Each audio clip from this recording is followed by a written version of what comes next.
ಆತ್ಮೀಯ H16 news ಅರ್ಥಾತ್ ಹೇ ಸೀತಾರಾಮ್ಗೆ ಸ್ವಾಗತ. ನಾನು ನಿಮ್ಮವ MI ಅಥವಾ ಮಲ್ಲಪ್ಪ ಜೋತ್ ಅವರ ಆತ್ಮೀಯರೇ. ಯತ್ನಾಳ್ ಮತ್ತೇನಾದರೂ ಒಂದು ವಿವಾದಾತ್ಮಕ ಹೇಳಿ ಕೊಡೋದು, ಹಿಂದುತ್ವದ ಬಗ್ಗೆ ನಮ್ಮ ಹಿಂದೂಗಳಿಗೆ ಎಣ್ಣೆ ಅದರ ತಡೆದಿಲ್ಲ ಅನ್ನುವಂಥದ್ದು ಅನೇಕ ಮಾತುಗಳು ನಾವು ಕೇಳಿರ್ತೀವಿ. ಅದರಲ್ಲಿ ಎರಡು ಮಾತಿಲ್ಲ.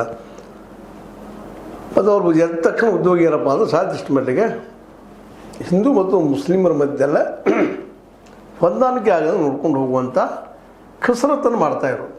ಮುಸಲ್ಮಾನರಲ್ಲಿ ಎಷ್ಟು ಮಾಡ್ತಾರೋ ಬಿಡ್ತಾರೋ ಬಿಡು ನೋಡೋಣ. ಯಾಕಪ್ಪ ಅಂತಂದ್ರೆ ಅವ್ರು ಅನೇಕ ಇವತ್ತು ತಿದ್ದುಕೊಳ್ತಾ ಇದ್ದಾರೆ ಅಂತ ಭಾವನೆ ಇದೆ. ತಿದ್ದುಕೊಳ್ಳಿ ಬಿಡಿ, ತಪ್ಪು ಮಾಡಿದ್ರಂತ ಇವತ್ತು ದ್ವೇಷ ಭಾಷಣದ ಕಾನೂನು ಅದ.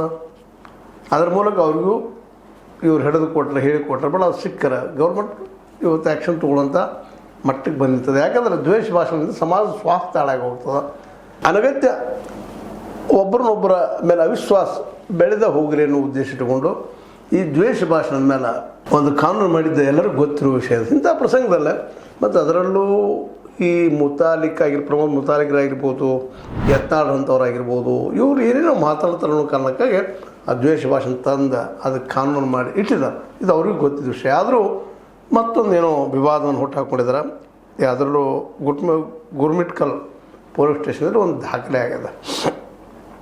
ಏನಂದ್ರೆ ಒಂದು ಮಾತಾಡ್ತಾರೆ, ಗಾಂಧೀಜಿಯವರು ರಾಷ್ಟ್ರಪಿತ ಅಲ್ಲ, ಭಾರತ ರಾಷ್ಟ್ರಪಿತ ಅಲ್ಲ, ಪಾಕಿಸ್ತಾನದ ರಾಷ್ಟ್ರಪಿತ.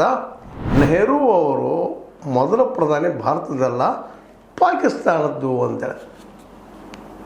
ಇದೇನು ಹೇಳೋ ಅವಶ್ಯಕತೆ ಇತ್ತ? ಇನ್ನು ಮತ್ತೆ ಬೇರೆ ಮಾತಾಡಿದ್ರೆ ಮತ್ತು ಬೇರೆ ಇಸ್ಲಾಮಿಯರ ಮೇಲೆ ಅಥವಾ ಮುಸ್ಲಿಮರ ಮೇಲೆ ಟೀಕೆ ಮಾಡೋದು ನಿಮಗೆ ಗೊತ್ತಿದ್ದ ವಿಷಯನ. ಅದು ಇಲ್ಲಿ ಯತ್ನಾಳರು ಬರ್ತಾರಂದಾಗ ಸಹಜವಾಗಿನ ಇಲ್ಲಿ ಒಂದು ಸಮುದಾಯವನ್ನು ಎತ್ತಿ ಕಟ್ಟೋದಕ್ಕೆ ಬರ್ತಾರೆ, ಅವ್ರ ದೋಷ ಹೇಳೋದಕ್ಕೆ ಬರ್ತಾರೆ ಅನ್ನೋದು ನಾವು ಸಾಮಾನ್ಯವಾಗಿ ನೋಡ್ತಾ ಇದ್ದೀವಿ. ಹೀಗಾಗಿ ಈ ಒಂದು ಟೀಕೆ ಮಾಡಿದ್ದು ಇವತ್ತು ಅವ್ರ ಮೇಲೆ